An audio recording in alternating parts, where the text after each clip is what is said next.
if we are just all people, just, we feeling the same way about something, there needs to be people in charge of leadership. And it doesn't always have to be a single person, but just a person where everybody respect and, you know, will follow and trust to follow. That's always needed, because if we just have people just, yeah, we unified, but then we start bickering.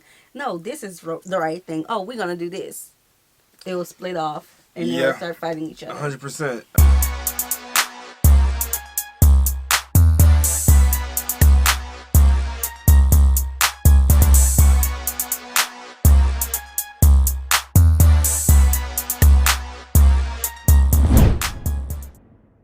What's good, y'all? It's the Demouchet REACT, and we're back with another video. Who we got today, C? Today we're back with another American reaction. Yes. Super excited about this video. If you're new to us and we're new to you, make sure you scroll down, hit that subscribe button, and turn on the post notification bell, because we're on the road to 200K.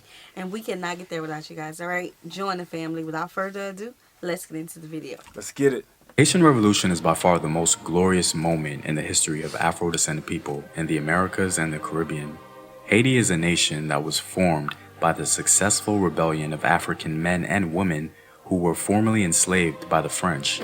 This was the only successful slave rebellion in human history that went on to form a lasting state. However, some people aren't aware of the fact that Haiti was not the first African or Afro-descended state to exist in the New World, founded by former enslaved people. Most of the Africans during the Atlantic slave trade arrived in South America, especially during the 16th and 17th centuries. Brazil has the largest Afro-descendant population outside of the African continent itself, and it was there that the most significant kingdom was formed by African people. Although previous arrivals of African people are suspected to have arrived in Brazil, the first known and documented Africans reached there in 1552. Upon their arrival, African people played a crucial role into the development of Brazil. Some Africans even fought to liberate the Brazilian colony from other European intrusion, the most famous of them being Henrique Diaz, known for his Black Regiment who defended the colony against the Dutch. Despite his involvement in Brazilian history, there remains still a more elevated champion of African people, a man who literally became ruler of an African kingdom in the country, a man named Ganga Zumba. But before we get into that, we have to learn a little about the history of uprisings in Brazil, which led to the rise of Ganga Zumba. According to perhaps the most accepted description of Brazilian uprisings, rebellions of enslaved Africans took about three forms: active resistance, which consisted of fugitive slave settlements called quilombos, attempts at seizures of power, and armed insurrections with the goal of not freeing enslaved people, but improving the conditions. The most frequent in use before the 19th century was the quilombos, or settlements of enslaved Africans in the forested regions of Brazil. These quilombos are of considerable interest to African history enthusiasts because these runaway communities took the memory of their collective past to form a kingdom. These kingdoms reflected the diversity of the Africans in language and culture. One of the more interesting aspects of how the quilombos grew was their social requirement for becoming a full citizen in the community. Once you entered the quilombo, you still remained enslaved amongst other Africans until you went out and retrieved other enslaved Africans from the Portuguese. Now, apparently this wasn't a consistent policy, but in general, it was upheld. The first recognized settlement began... So basically, they still considered you an enslaved person until you went and freed another enslaved person. That's how I'm interpreting it. It's kind of like showing your, it's kind of like showing your loyalty. Okay. It's kind of like showing that you're really not a spy. You know what I'm saying? Because people can come into your camp just to see who you are and what's going on with all the slaves, like or enslaved people and where they're being taken to. So yeah, you got to go back, bro. We're gonna free you, but you got to go back and bring some people with you so we can see the realization of it. And I think that's a fair understanding and trade. Okay. All right. It's kind of like how it is with today in certain situations. What you mean? Where you get, like, people get tested, you know what I'm saying? You get your loyalty tested. Oh, that's what you're talking about. Yeah, people get their loyalty tested. Like, you want to Okay. be a part of certain situations, you gotta get tested in. You know what I'm saying? So, I mean, that makes sense. And in Pernambuco, as the Dutch and Portuguese were fighting in that area, it created opportunities for enslaved Africans to flee. Many of them began to do so, creating the Colombos. However, even before the Dutch took Pernambuco, enslaved Africans still managed to escape and form settlements. The Colombos became so successful and widespread that Africans began raiding local towns. Before the major settlements of the Colombos, the early hideouts were called Mocambo in or around 17th century Brazil. The word itself reflects the origin of the primary ethnic group of Africans in that region, as Mucambo means hideout in the Mbundu language of Angola. The Mucambo means hideout. I'm glad he mentioned that, because I be thinking, and I know a lot of people be thinking this as well, it's like when they were enslaved, you know, fighting back could have been a very, you know, good movement. They could have actually won, but then again, where would they go after that? That's just and a lot of times they didn't have nowhere to go. You know what I'm saying? So it's like they wouldn't have nowhere to go. Yeah, that's just like after here in the United States. I'm only going to speak on here because I don't really know much to accurately speak on Brazil, but here, like when, you know, after the emancipation, they didn't really know anything else, so they started sharecropping and still living on the land, but working for a percentage of what they did. So yeah. Now that's 100% right. But what I was mentioning was when it was free, they would go back and start causing havoc and freeing people and fighting back. That's only because they had a safe place to go to.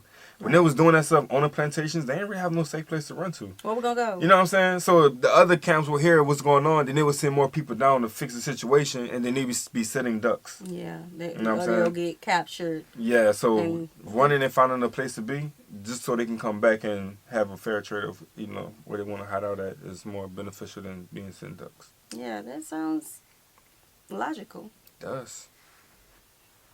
I gotta get that word. So, the word itself reflects the origin of the primary ethnic group of Africans in that region, as Mucambo means hideout in the Mbundu language of Angola. The settlement at Pernambuco is believed to have begun in or around 1605, and it became the most dominant and the most powerful of all the Colombos.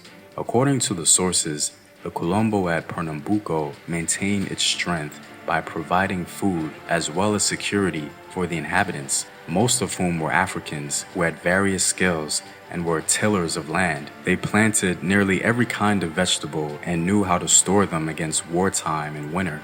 But this is where the Colombo takes on a different form once we learn about the state of affairs within the settlement. All the inhabitants of the Palmeiras Colombo considered themselves subjects of a king who is called Ganga Zumba, which means Great Lord, and he is recognized as such both by those born in Palmeiras and by those who joined them from outside. He has a palatial residence, casas for members of his family, and is assisted by guards and officials who have by custom casas, which approach those of royalty. He is treated with all respect due a monarch, and all the honors due a lord. Those who are in his presence kneel on the ground and strike palm leaves with their hands as a sign of appreciation of his excellence. They address him as Majesty and obey him with reverence. He lives in the royal enclave called Makoko, a name which was begotten from the death of an animal of the site. This is the capital of Palmeiras. It is fortified with parapets full of caltrops, a big danger even when detected. This very descriptive account about the settlement of Colombo of Palmeiras is no doubt a description of a kingdom, with a respected ruler, officials, palace, and fortifications. The way these Africans came together to form a kingdom in the middle of South America with little to no resources is very impressive in and of itself. One of the ways in which Ganga Zumba's kingdom was able to survive was because of the trade-like relationship he maintained with local towns in the region.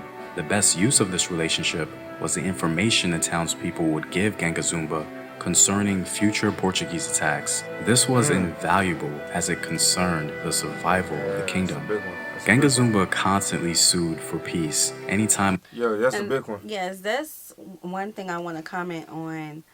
If we are just all people, just, we feeling the same way about something, there needs to be people in charge of leadership. And it doesn't always have to be a single person, but just a person where everybody respect and, would follow and trust to follow. That's always needed, because if we just have people just, we unified, but then we start bickering. No, this is the right thing. Oh, we're going to do this. It will split off. And they'll start fighting each other. 100%. It's kind of like a chessboard. Everybody got a position they need to play, and as long as they're acknowledging it, they can see what power they possess on the board or on the field. That way, everybody not trying to be in anybody else's position. So everyone have a real leadership role. Yes, everybody know their part. Yeah, 100%. A new Portuguese governor was installed, sending official envoys. Even though brief agreements were made, the Portuguese viewed them as a threat. It was obviously a conflict of interest. The Portuguese made several attempts to take the kingdom of Ganga Zumba, but all were inconclusive. 6 military expeditions went to the African kingdom, costing the Portuguese a lot of money, time, and lives. Ganga Zumba remained undefeated by the end of 1686.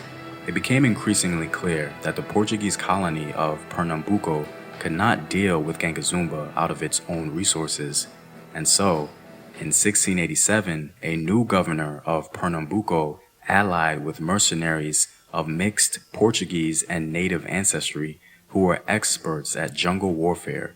Their leader wanted to destroy the kingdom for a price. Despite losses in the jungle, the mercenaries finally reached the capital and destroyed it. The legend of the Palmares Colombo and the kingdom was no more. Despite the end of the kingdom, one can't help but respect how these Africans not only made a way out of no way, but were able to defend themselves for quite some time with very little resources, respectable allies, or significant economic support. An incredible accomplishment for this African kingdom in Brazil was its ability to transfer a Central African political system into the heart of Brazil, governing numerous African ethnic groups and other Latinized people under one goal and system. And once again, this survived for nearly a century against not only one, but 2 European powers, the Dutch and the Portuguese. Well, I'm all out, guys. If you like these videos and want to help in its continued production, man, oh man, be sure to go support his channel. He has a lot of good videos. That was different. I ain't hear that story ever. Me either. Y'all sounding a crazy one. It was a good one. Yeah, it really was. Just to see that they fought.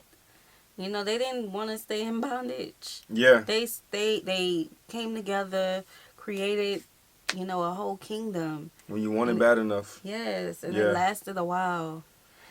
A while is a good way to go. Yeah. I think I try to place myself back in those times, and I can't. Because I can't. Y'all see me today?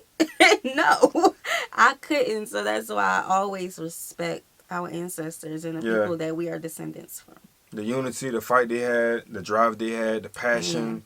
Man, just to be able to break away and be free again. You know what I'm saying? In a time where freedom wasn't even an option. At all. At all, bro. Like, at all. Them boys stood their ground for real. That's different. Even the ones who were not brave enough to do anything, I still respect them. Because, baby. Fear is a real thing. It is. Fear is a real thing, man. Especially fear of the unknown. Well, fear is fearing the unknown, but fearing... Yeah, I got what you're saying. What could happen. About, I guess it's like this, it's like when you try to tell a person to think before you act, right? But a lot of times, they understand that if they choose freedom or try to go out for freedom, that's a unknown experience for them.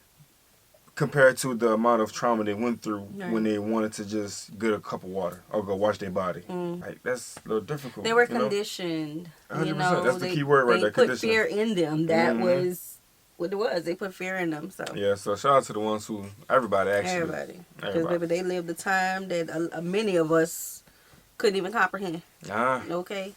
So we hope you guys enjoyed this video with us. Like this video, subscribe, turn on the post notification bell. We have enabled our super thanks if you like to support the channel that way, as well as our reaction request form is in our description box below.